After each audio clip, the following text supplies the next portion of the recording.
conversation around perspective and privilege. Who better to talk about this to than you, Ray? It's like almost Dickensian in a paradox, because we're also seeing a lot of generosity. One of the things I wish I'd done a bit more when I was a bit younger was speak out against things. Poetry is the synthesis of Hyacinths and Biscuits. It is a moment of tiny enlightenment. You almost lift out of yourself. These very simple moments of looking at the ordinary, of just feeling something or reading something, they come back to nourish you through an uncertain future.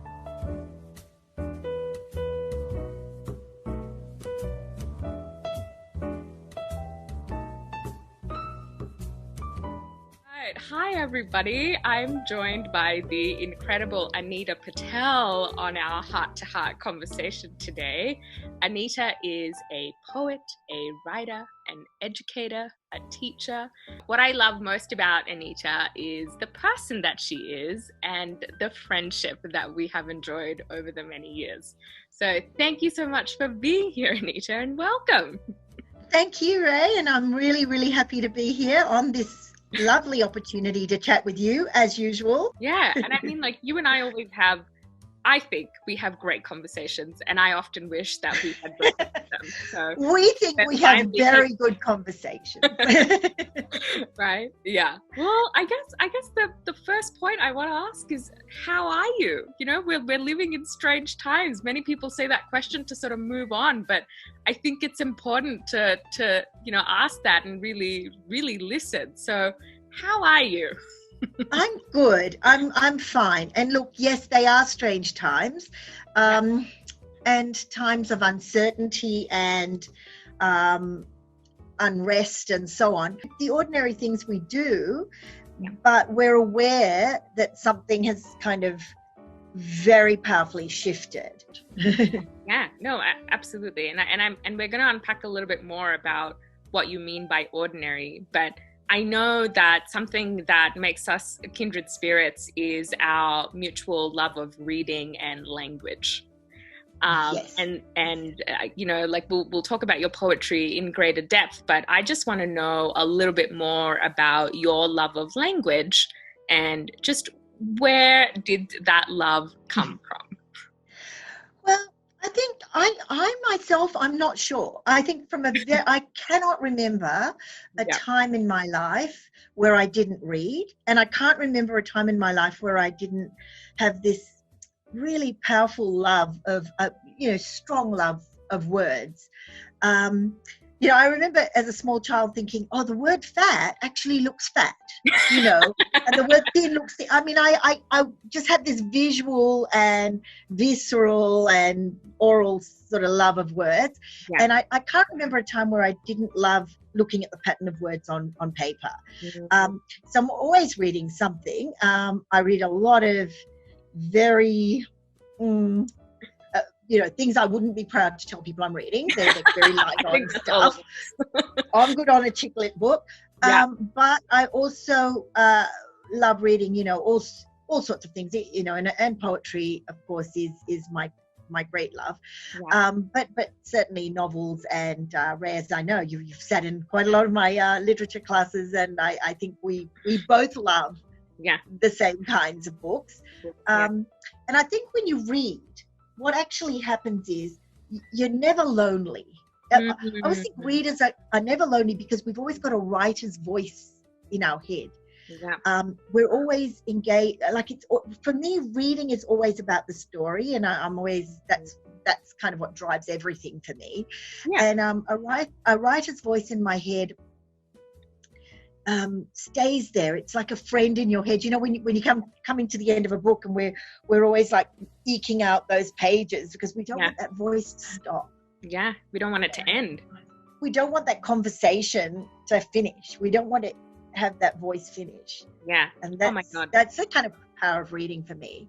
Yeah, absolutely. And I resonate with that so much. I think we've said like how books have been my friends, my parents. Like I've found like great people that I've loved in books. And it's just, even in a time of isolation, if you are reading, like you can enter into so many different worlds and so many lives. Absolutely. That is the power of reading, is that we get to experience so many stories, so many lives. We see through so many eyes. And I think it is the great antidote to loneliness, reading, because you've always got a friend. Yeah. You know, you just pull out a friend and there it is, you know, that voice speaking again. Yeah, that's beautiful. And I think this sort of leads me on to the next thing. I know that something that you really value is your friendships in books and outside of them. It's true. I actually put friendship. I think there's one of the loves. I think there's all those loves that are talked about, agape and eros and all that. And one of them is the love of friendship. And I can't remember which one it is, but I've always had it in. But for me, I think I can't imagine a world without books and without friends. Yeah. You know. Yeah. And I think particularly the friendship of women. Yeah. So I did write a poem that's been published in a small collection of mine called Women's Talk, and it really sort of expresses that kind of close knitted stitching together of us, you know, in a conversation. And you know that, Ray, because when we have a conversation, it can go for literally hours. Oh yeah. And we just and possibly because of our cultural backgrounds, we all talk about over each other. We're doing really well today, by the way. Yeah. It worked out. Yeah. Yeah, we're doing well today. We did. Yeah. Yeah, but you know, that stitching together of lives and that sharing. I don't know how I get through things without being able to talk to friends. Yeah, absolutely. Because then you choose your friends, don't you? So, and friendships are precious. You know, they really have to be nurtured and kind of kept alive and treated with care, you know. Love, treated carefully. Yeah. Because it is such a loving thing to have friendship. Yeah. And women's talk for me, that's very no, I love that. And I think the reason I asked that is because it is an interesting time when we're sort of having to navigate friendship, or we have to sustain and maintain our friendships in new ways. Yes. You know? Yes, because normally you're here at my table, or I might be able to come over to your place and eat some, you know, Adriana Zumba cupcakes or something. Exactly. And this kind of tangling with technology to maintain our connections is really, it's shown me how creative and we will be when and resourceful we can be. Exactly. To do this. I remember over the last couple of weeks, you and I have had like video calls or things where we've just asked each other, it's like, why haven't we done this before? Yes, because we could have done it all the time. Yeah, it's beautiful. So I think part of the reason I'm raising these questions is because sometimes I see this idea that people are isolated from their friends, or the physical isolation is causing them to sort of like shut down or go inward. So I want to sort of encourage people to find new and interesting ways to be with the people that you love and the people whose company you enjoy. I completely agree with you. And I think one of the things I said at the very beginning of this whole thing was, you know, I was encouraging particularly friends of mine who possibly, like I remember my mother would call my auntie at 4 a.m. You know, our culture is like that. Yeah. It's kind of like it didn't matter whether she was sleeping or busy or whatever. But I think there's a politeness in this culture, in Anglo culture, that says, you know, there's a time and a place for a kind of phone call. Yeah. But I was saying to friends of mine, lovely women that I know, just break those rules. Yeah. You know, if you need to hear a voice, call up. It doesn't have to be a Zoom call. It can just be a phone call. Yeah. But don't be suffering the loneliness. Just call up, have a chat. Yes. And a chat already, it takes us out of ourselves. Yeah. So that thing of talking and maintaining connections is really important. It's really important. Yeah. I'm so glad. Yeah. And I'm definitely like learning new ways, you know, for a tech Luddite like you and I. Come on. Yeah, I know. Please. We're still figuring out all these new ways to be part of each other. Basically moving from just Word documents to this is quite huge. Right? And I think I want to talk about, we talked about resourcefulness, we talked about friendship, we talked about language. I want to go a little bit outside of that, because during these times we also get a bit introspective. We reflect on certain questions. Have you found yourself like asking deeper questions about yourself or your life over the last couple of weeks? This is an interesting thing. I guess there's always been this tiny little voice in my head for many years now, thinking, how long could we actually go on living the way we're living as privileged citizens of first world countries? I don't sit down and really reflect on this for long, because none of us do. But this little question used to come in my head, like, how long can we really go on with this? Yeah. And that voice is always sporadic, and you stifle it and you just go, well, I can, because I'm off to aubergine for dinner tonight. So I really don't want to think about that. And we're going to order the best French wine, or we're going to do, whatever. Yeah. But I guess the question is, what will the future be? Yeah. That is your big uncertainty here. And I think Arundhati Roy wrote a very good piece about this recently, which a lot of people have seen and read, and has been made into a meme and all that sort of stuff. But one of her lines actually are, coronavirus has made the mighty kneel and brought the world to a halt, like nothing else could. And our minds, because we're still caught in this consumeristic kind of trajectory, are still racing back and forth, longing for a return to normality. But she says, trying to stitch our future to our past and refusing to acknowledge the rupture, and I think we just can't keep doing. I guess that's the deeper thought that's come to me for this, is that the rupture exists. We're just going to have to figure it out, and maybe the new norm, we can create something better, and I don't know. I don't mean to belittle the terrible suffering that a lot of people are feeling at this time as well. Yeah. Absolutely. But they are suffering because of what was going on before. I've always wondered, like, how long the excess of our lifestyle is sustainable. And it was so excessive. Yeah. Even for normal, just average people, like the stuff we were buying, the stuff we were throwing, the number of clothes, the number of shoes, the number of luxury items, it was excessive. And I think we need to all stop and think.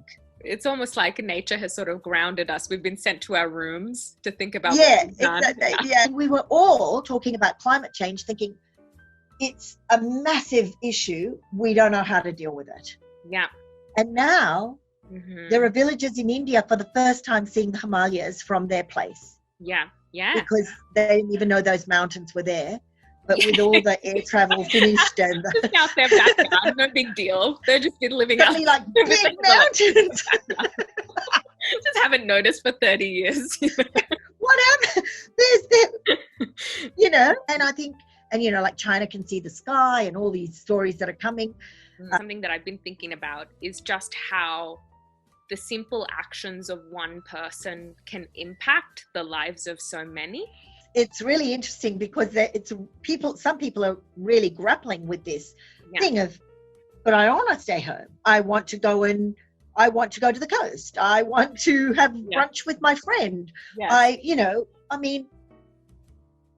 It's a tough one, because we've lived in a liberal democracy that said you can do anything you like as long as you don't hurt anyone. Fundamentally, right.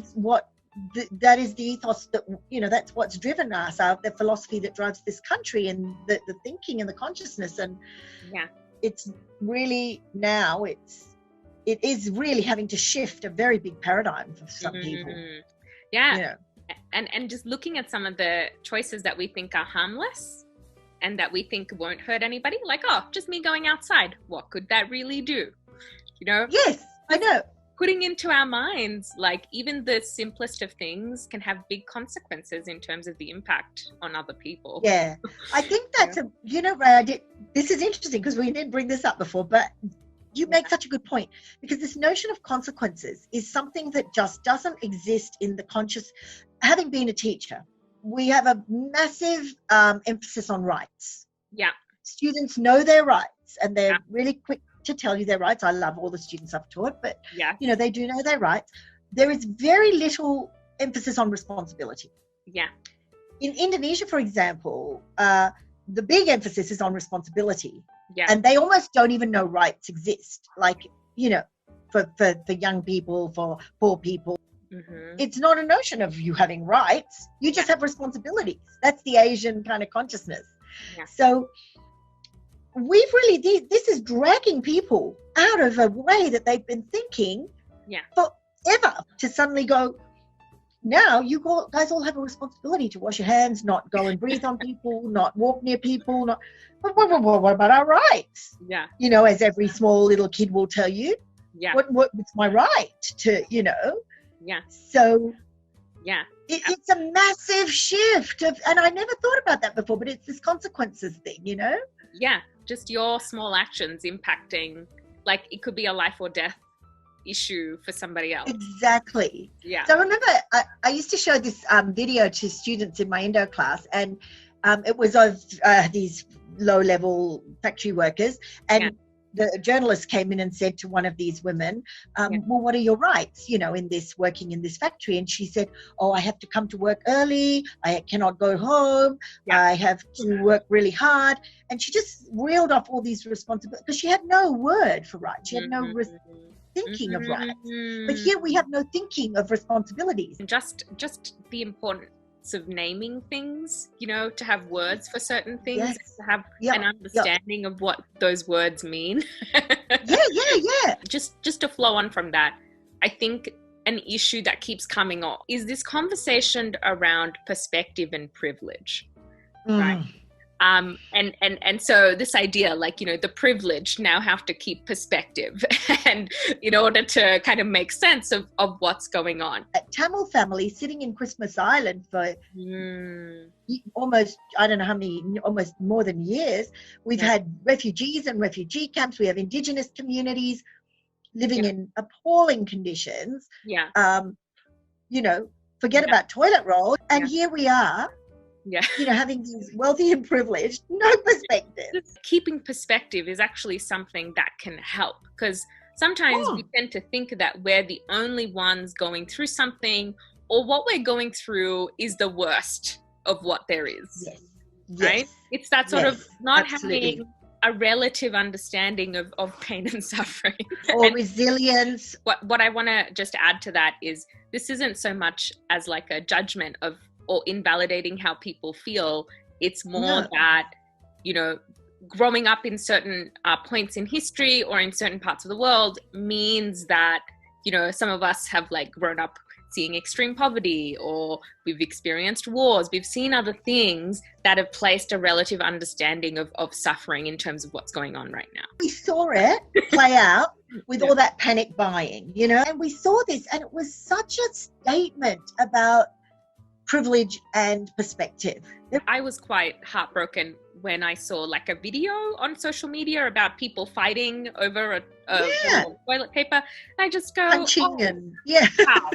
Even like our own name for ourselves is the great ape. So the minute someone thinks everyone's going to steal the toilet paper, 10,000 other people are rampaging in there, and then there's no toilet paper. Like for the poor old person that might actually need some toilet paper on pension day or whatever, and I think in that way that the crisis doubles, because you have the virus, and then you have like the human response to the virus. So we go to the supermarket almost sort of armed for war. I am going to get the last 2 oranges. I mean, for me, it did sometimes, like in the early, a little bit less so now, but in the early days, it definitely did feel more like a battleground. It's like almost Dickensian in the paradox, because we're also seeing a lot of generosity. We're seeing a lot of goodwill. Like it's, I'm sort of also blown away by some of the generosity I'm seeing. So there's like, it's a paradox in that both are sort of, emerging in their own right. People are saying hello. It's got a sort of a community feel, and feeling of wanting to share things is part of this. Yeah. Because normally we're all so busy that we cook something nice and we forget that there's someone next door that might like to taste it or something like that. Yeah. It does show the great generosity of the human spirit. The two, as you say, it is a Dickensian paradox. It is interesting. You see the best of the worst of humanity, in some ways. And I think we said, Ray, that I'm a little bit over kind of the preachy positive memes, yes. I mean, as you know, because I've always had a problem with that whole positivity word. And I think the next point, that distinction between positivity and just the beauty and enjoyment of living one's life. How would you characterize the difference between one and the other? I think rather than, coming with these 7 ways to get through it and little cartoons and 5 steps to run 5K in your life. That's right. I mean, and again, I don't want to play down the genuine fear and misery of some people who have lost jobs and who are really in an awful place at this time. The world has changed. This thing has happened. Yeah. But it's still filled with ordinary and tiny moments, which are the countless minute stitches in the tapestry of life. Yeah. And I come here to the haiku masters, who, as you know, Ray, yes, are my favorites. Yes. But really, these are the guys who, kind of offer me massive comfort. So there's this lovely haiku by Issa, is one that I often think about, and it's moon, plum blossoms, this, that, and the day goes. Beautiful. And essentially, it's the this, that of every day that we just have to keep focusing on, or not focusing on. It doesn't have to be a thing. It's just, we're just living through the this, that. Yeah. But it's the this, that, the certainty of a teapot or a magpie in a bird bath or whatever, that is going to get us, that's always got us through things, that this is how we live our lives, and this is what we have to stop and look at and enjoy, and conversation with a friend or with an old relative, or those little moments that they're still there. They haven't actually, there's a lot of little moments that are still there. Yeah. Oh my God, absolutely. And I think this is probably one of my favorite things to talk to you about, because I think my love of the ordinary had a lot to do with the time I studied East Asian narratives and the haiku with you all those years ago. Oh, those haiku guys, they get us through everything. Right? And it was probably one of the most profound experiences I had in terms of the ordinary being elevated and being able to see the sublime in the ordinary.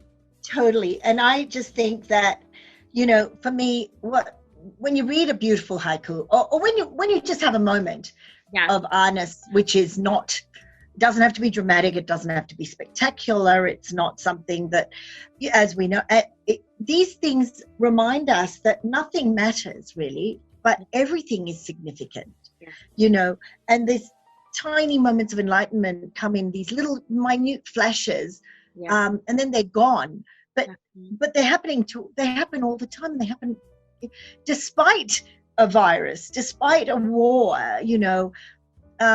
they happen. And I think that's fundamentally my philosophy, is just kind of stopping, noticing. And it's not mindfulness, I don't know these words that they use, because I don't think Basho knew those words.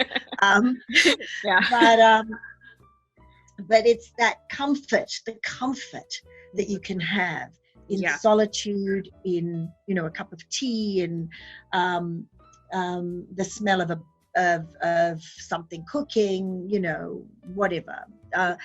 Just walking by a lake, walking on a road, whatever. It's ordinary and it's beautiful. And I think that's how I stay grounded. Really, is just noticing those things. I love that, and I think it's also a way to see that there is a lot of gifts. Totally. Wherever we look. there Yes. is a moment of bounty and generosity and grace. There's just good things happening all around if we're paying attention. Exactly. I was talking to an old neighbor who lives across the road, and this amazing old couple, they're pushing 90 and they're just Nice. put me to shame with their energy. But she was saying she went to the supermarket and she went to buy some mince meat, and there was none, and a lady had some in her trolley, and this old lady said, oh, where did you get that from? Like, which part of the supermarket? And she said, oh, it's all gone, but you can have one of the packets. Yeah. You know, and those are those little ordinary moments, because this old friend just told me this story, and I was like, well, that's kind of uplifted me for the day. Like, that's a lovely moment that she experienced, but by telling me, I experienced it. And, you know, and those tiny moments of kindness, of smiles, and just happening all the time. And that they're what give us that solace, really. Yeah, the importance of being present and like actually living the moments that you're in. That you're actually in. Yeah. Because people I talk to that tell me they're bored with this situation. Like, I'm bored. Yeah. Have you noticed that? Yeah. And I'm like, but why are you bored? Is it because you can't have all those other things? Yeah. Go out, have coffees, plan a trip, travel, plan to go to Japan next month or whatever. Is that why you're bored? Or because there's a lot of lovely stuff. Yeah. No, I mean, there's a lot of stuff not to get bored about, you know. I'm naturally introverted, and I don't think I've ever been bored in my life. No. That's just a lot. No, like a world that's, you know, there's books and teapots and poems and people. It's lots going on in here. The existential trauma that so many people are going through with actually being on the street. Even as you and I are having this conversation, like, we have this luxury and this privilege to be, you know, looking and unpacking all these different layers, right? So, and seeing each other's faces. Yeah. And so this conversation is dedicated to, again, people in a similar place who share that privilege with us, right? Like, who have that luxury of thinking about this stuff. Absolutely. So it is about, you know, how your average, normal, sort of middle of the road person is actually coping with this. You know, I've lived quite a long life, Ray, and I think that if I've learned anything, it's the people that have struggled against their Tao, you know, against what they're supposed to do. We all love that. We all love a bit of attention, you know, something gets published, it's lovely. I think that whatever you can just really be excited at the sound of the kettle going on. That's a nice way to live your life, and the prospect of having a good book. Yeah. If anybody listening, you mentioned a word, "arness," before, and like, where you and I have talked about this before, and it's a common term that comes up when you're studying the haiku. For those who may be interested or curious about that word, tell me a little bit more about what it means to you. Well, there's a word when you're studying haiku, and you use a few Japanese terms, and one of them is Satori, and the other one is Sabi, and my Japanese is terrible, so sorry to Japanese people. But Sabi is about being kind of aloneness but not lonely. Not lonely in that Western, it's a totally untranslatable, I think. But it is a sense of being alone in nature. Satori is that moment that all of us have had it. Where you often it comes in springtime, actually, but you just walking along, minding your own business, nothing's happening, and then suddenly you notice a little flower on the side of the road. Or today, actually, I walked past someone's house, and they had this tiny gate, and they had a vine and with a flowering vine over it, and it was like just a picture book moment, and it is a moment of tiny enlightenment. You almost lift out of yourself. It's inexplicable and you can't write that moment down as such, which is why the haiku poets wrote it down in that very objective, distilled form of those 3 short lines. That kind of concrete, objective moment, and that's it. You know, and that's the moment of awareness. And sometimes we get it through a daydream but you know, that lifted, where you lift, every bit of your body lifts out of itself. Yeah. You know, and we all have it. Children have it. It's just a lovely thing. Yeah. And it's not dramatic or amazing. It's not like the moment you do a wedding party or something. Yeah. It is ordinary moments. I think something I remember when we were studying it is the idea of the feeling that you get when a key unlocks a door. Yeah. Like something just unlocks, you have that, and then it's gone. I want to highlight the other side of the coin of reading. I know that you talk a lot about ordinary moments in your writing. Now, you are a fantastic writer, a prolific one as well. I know you overlook it, all that, but you're absolutely brilliant. And tell me a little bit more about some of the things that you're drawn to writing about right now, and what you're working on at the moment. But writing is part of who I am. I've always, a bit like reading, I've always loved seeing those words. I've also always, I can't remember a time when I didn't try to make words happen. And, you know, if you ever had a crayon or a pencil or whatever, I'd be putting words on paper, on pavements, on walls. I even write on the shower screen if I have a thought and then it's off. So that's not good. But words are my favorite things. Yeah. And at the moment, I'm writing, I write a blog called Teapots and Incense, and I'm writing a chapter of it called Life in Isolation. So it's just little blog posts of ordinary moments, really, to remember, to recall this time to myself and maybe to my family or to anyone who wants to read it. This ordinary, extraordinary time, you know. So I'm writing that.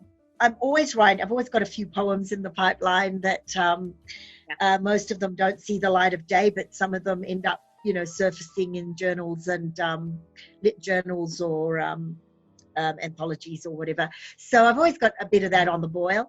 But the Life in Isolation it's been really lovely to write, because it's just thoughts that come to you or moments that you have or whatever. So I've written one about the phone calls to the old people. I've written one about just the other day, a bee joined me for breakfast. Just sort of stayed and hung around, and that's never happened for me before.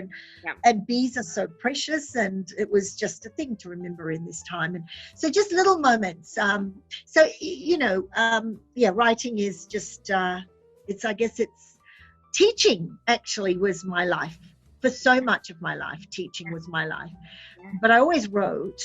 But since I retired from teaching, I've been so lucky, because I've been able to really engage with the writing community. And we've always written, but Canberra's lovely for that. There's a really good writing and poetry community. And so, it's just part of who I am.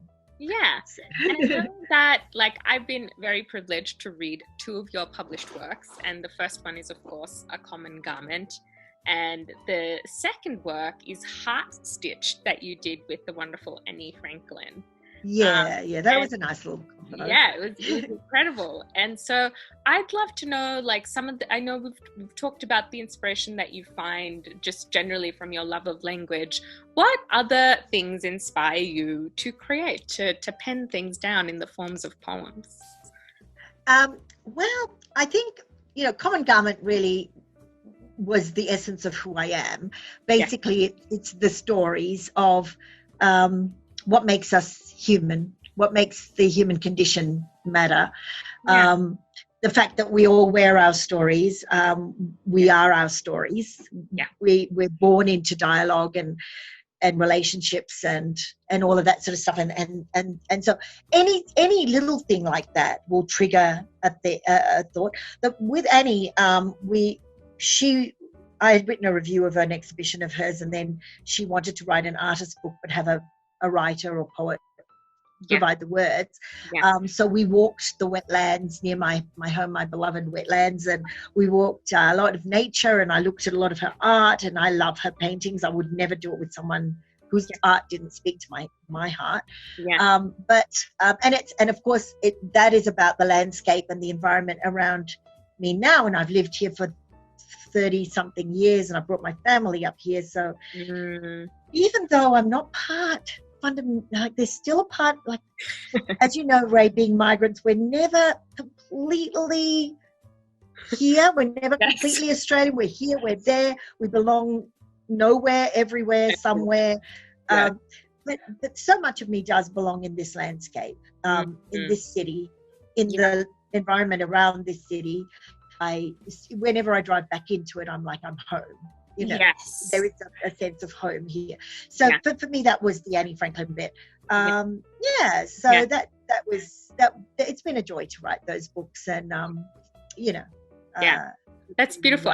I remember you did a workshop a few years ago. You talked about this quote by Carl Sandburg, which is poetry. You know this quote, but it's also a phenomenal quote about the synthesis of hyacinths and biscuits.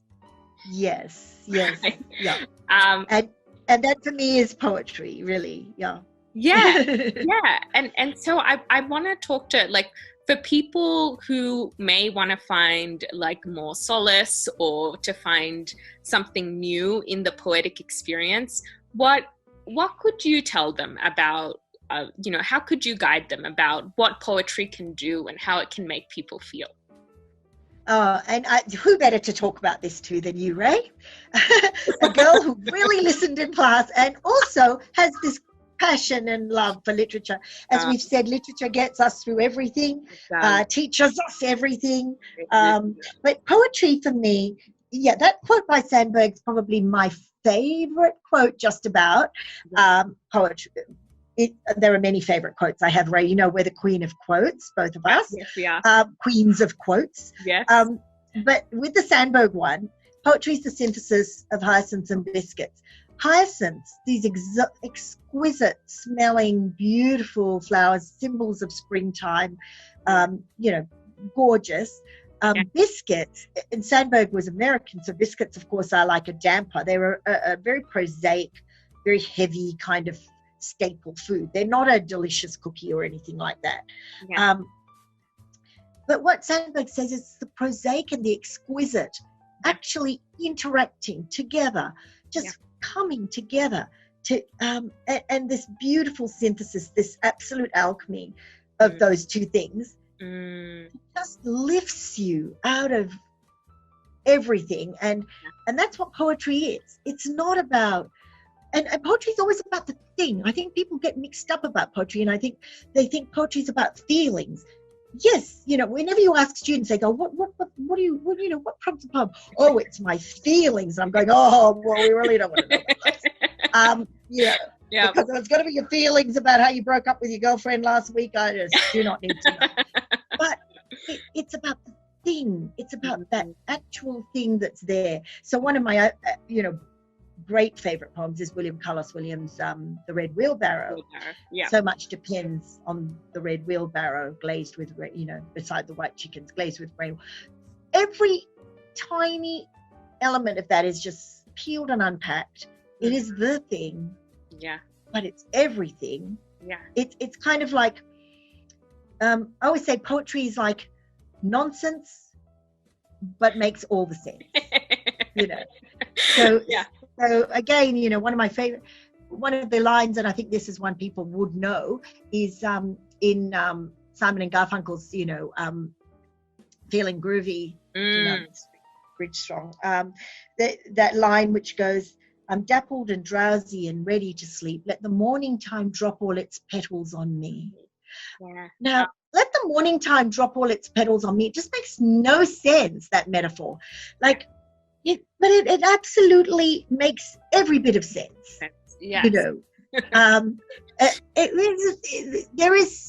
Poetry is such a solace, and it's such a, you can pick up the poetry of so many writers and just be lifted into joy. We've talked about the haiku poets, of course, but all of those Americans as well, and There are just poets and poets. Seamus Heaney, of course, the magnificent and wonderful Seamus Heaney, who there are very few poems of Seamus Heaney that don't actually just prompt me to tears. Yes. And you don't know why. And that's the great magnificence of poetry as well, because we don't know why we cry, which is why Plato, the great, rationalist, was so freaked out by them, because why do they make us cry or laugh or feel joy or whatever? It's just those words just playing together. Yeats, of course. Oh my God, yeah. When I'm old and grey and full of sleep and nodding by the fire, all of that loveliness of poetry. For me, it started with with A.A. Milne, and Winnie the Pooh. it started with James Morrison, Weatherby, George Dupree, it's all of that, it's everything. Yeah, that's beautiful. So I think effectively what elevates poetry out of our everyday life is the use of metaphor, right? It suspends something in reality, and we're somewhere else. And absolutely, it's that place of imagination. It's that place of magic. It's some place outside of where we live. Of the literal, and the so while I've been talking about ordinary, but what poetry does is it takes the ordinary so poetry is always written in the language of metaphor. Yes. And I think that's the idea of writing good poetry or reading good poetry is you're looking for that startling metaphor that's going to take something ordinary and transform it in such a way that you see it completely differently. Yeah. You see that thing. Yeah. It just shines another light on it. And that's the language of metaphor, because literal language cannot do that. Yeah. Yeah. So you can read a novel and it's wonderful, and a lot of novels have beautiful metaphors in them too, but a poem actually depends on that language of metaphor. Yeah. Yeah. Yeah. And I'm glad you mentioned some of these poets who move you. And I still read like Wordsworth and like Dickensian and Dickenson, yes, love it. And so it's like reading poetry. It started in your classroom, and like to this day, I will go and read poetry, no matter what I'm feeling. When I'm feeling great, when I'm feeling like crap, it's a friend. That is just so great. It is a friend. It is a friend. Yeah. No, every student could have been like this. It would have been great, Ray. But it's good when you can touch at least one or two with it. No, thank you. Brush them with the poetry brush. Yeah. One of the reasons I spoke to you today is because you are very wise and you have a lot of wisdom. Oh. As do you. Oh God. Like a phrase or a quote that stays with you, that is again a part of who you are and how you live your life. I guess I mean there are so many phrases and quotes and that I could come with. A lot of them are actually haiku. The one I love at the moment is Vietnamese Buddhist monk, I think, called Thich Nhat Hanh. Nhat Hanh, yeah. He's on my board a lot. But it's smile, breathe, and go slowly. And I think for me, that's that kind of sums up how if you can do that, and believe me, I can't a lot of the time, because a lot of the time I'm usually ranting or stressed or a bit anxious about something very small. Or a bit aggro, but if you can live your life like that's a nice way to live it, really, to be able to do that. But also the Arundhati Roy quote as well at the moment speaks to me, because it is about acknowledging the rupture that's happened, but also thinking about how we really should be fighting for a better place. Yeah. When this stuff's over, I think. Yeah. And she does make that lovely line at the end of her quote, which is,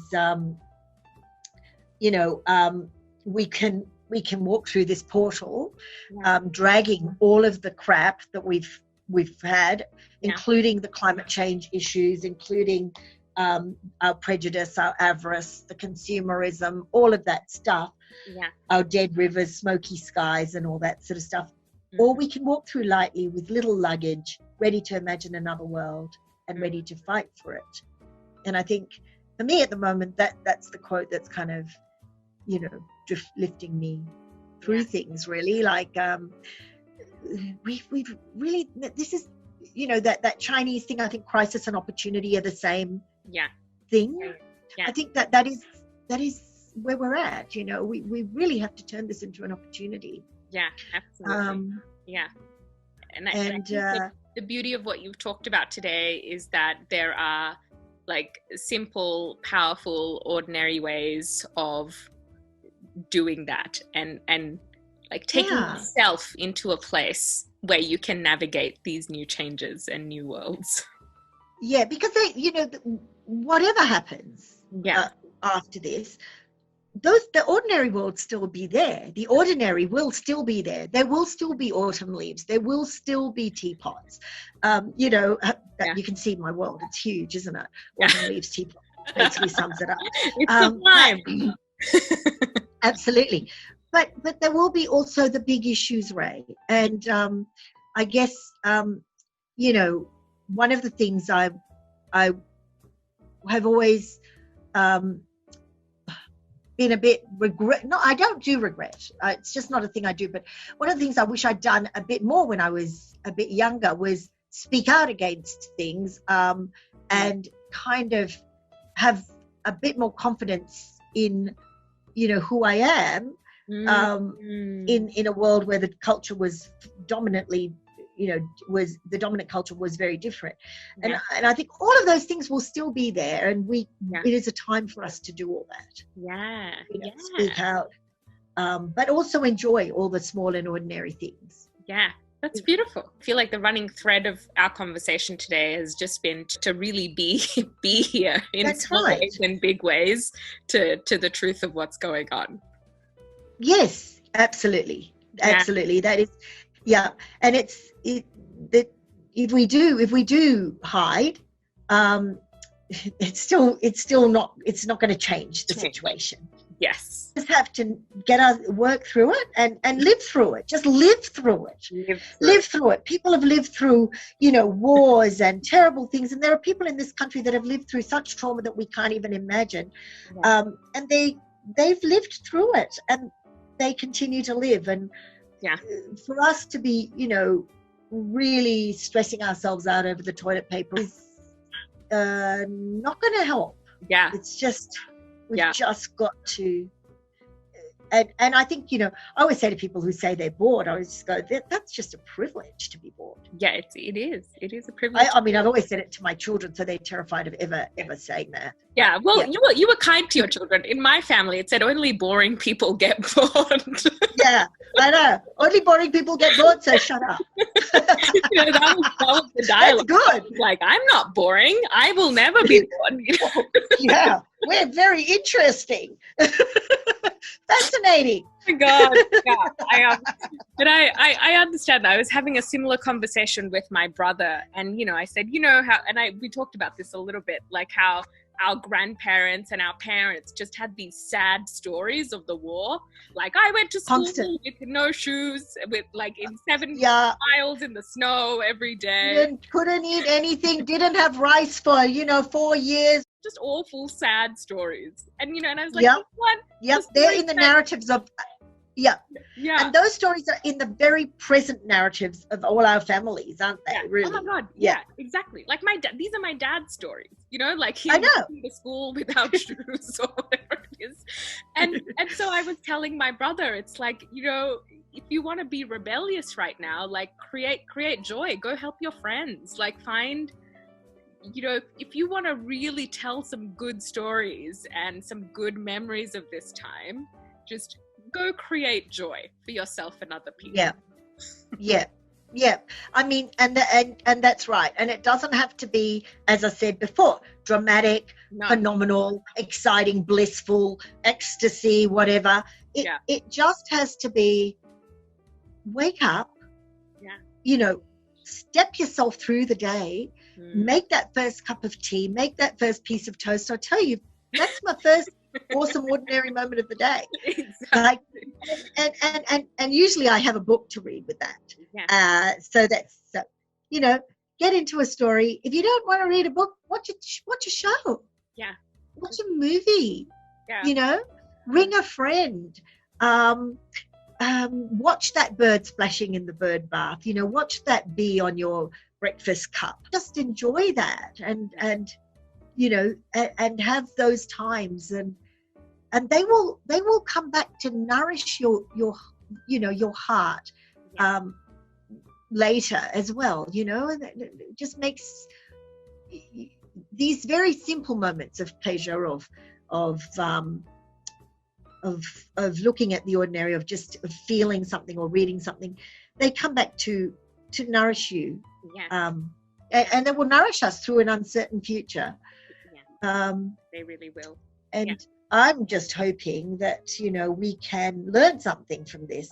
We can learn that maybe we don't have to rush out of the house, get up early in the morning, put all our fancy clothes on, put our makeup on, stressed out of our brains, drinking the coffee quickly, racing out of the house, half with an indigestion, racing to that first meeting, racing to that first, you know. Yeah. We can maybe, you know, smile, breathe, and go slowly. Yeah. You know? What a beautiful message. Where are we going every day when we're all dressed in our yoga pants? As you know, I am, Ray, at this very moment. And you know what this has ended? Interestingly enough, I thought about this the other day. It's ended FOMO, or whatever that thing is, that fear of missing out. Yes. Because it's kind of leveled it all out. Yep. It's very frustrating for the people that were, you know, setting the FOMO standard. It's just a great equalizer now. You know, we're all... It's the equalizer. Yeah. You know what? I think just it's also really wonderful to see like celebrities and like heavily produced shows now. Everybody's at home, and we've zooming. You know, we're just focusing on the heart of things. You know, the joy and the love of things now, instead of that surface layer of. That's it. You know, the glam, all that. Where are you putting it out to? Yeah. Because really everyone's at home. It's lovely to look at those things, and it's lovely to feel those things. But it is an interesting time. It is. Because I think all those notions like FOMO came out of this really heightened, fast trajectory we were on to consumerist nuttiness. Yeah. You know, just, you know, have a cup of tea. Yeah. And like you said, you know, breathe.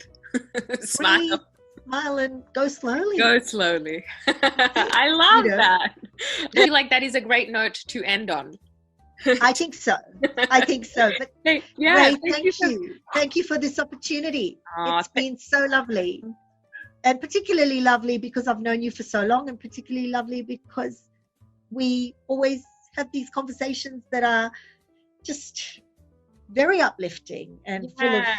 Oh my God, no, the pleasure is all mine. Thank you so much for being here. It's like every time you talk, I learn so much, and I'm just happy that you chose to spend your afternoon with me and just share all this wisdom about so many different things. We're better to spend an afternoon of ordinariness than talking to you.